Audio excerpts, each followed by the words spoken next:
మన ఆ, ఆంధ్ర తెలంగాణలో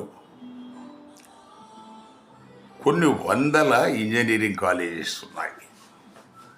కొన్ని వందల ఇంజనీరింగ్ కాలేజెస్ ఉన్నాయి. అన్ని ప్రైవేట్ కాలేజెస్. పాతకాలంలో ఆల్మోస్ట్ 90s బిగినింగ్లో కూడా ఓన్లీ ఒక డజన్ కాలేజెస్ ఉండేవి మ్యాక్సిమం. అంతకంటే ముందు 5 6 ఉండేవి. ఇప్పుడు 700 800 వరకు ఇంజనీరింగ్ కాలేజెస్ రకరకాల పేర్లతో. సో రకరకాల ఈ ప్రైవేట్ వ్యక్తులు, ఈ ఆధిపత్య కులాలు, ఎవరైతే డబ్బున్న వాళ్ళు, రాజకీయ పలుకుబడి ఉన్నాడు, రాజకీయ నాయకులు, వీళ్ళు నడుపుతున్నారు.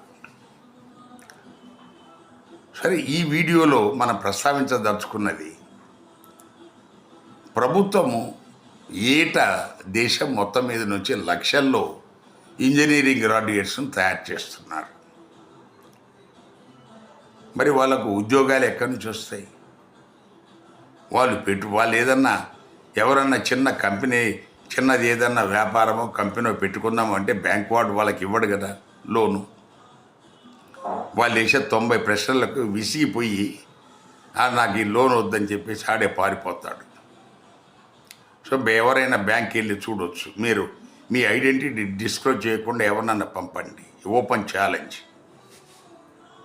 సో ఇది అలాగే వాడేమంటాడు, మీకు మీరు రెంట్కి తీసుకుంటే అకామిడేషన్, రెంట్ అగ్రిమెంట్ అంటాడు, మున్సిపల్ లైసెన్స్ అంటాడు. ఇవన్నీ అయ్యే పని కాదు.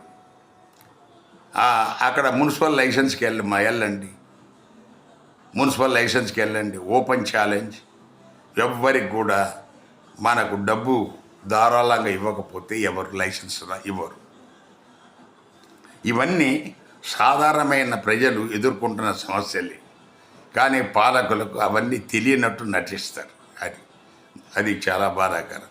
సో ఈ ఇంజనీరింగ్, ఇంతమంది ఇంజనీరింగ్ చేసి వీళ్ళందరినీ ఏం చేయదలుచుకున్నారో ప్రభుత్వాల దగ్గర ఒక రోడ్ మ్యాప్ లేకుండా ఇలాగా పెంచి ఆఖరికి వాళ్ళందరినీ కూడా ఈ గ్రూప్-డి కూడా ఇంజనీరింగ్ గ్రాడ్యుయేట్ను పెడతారా ఏంటి? వాళ్ళ విలువ తగ్గించి అవమానమైన పరిస్థితులకి తీసుకెళ్ళే పరిస్థితి అయితే ఒకసారి పునరాలోచించాలని మా విజ్ఞప్తి. Thank you.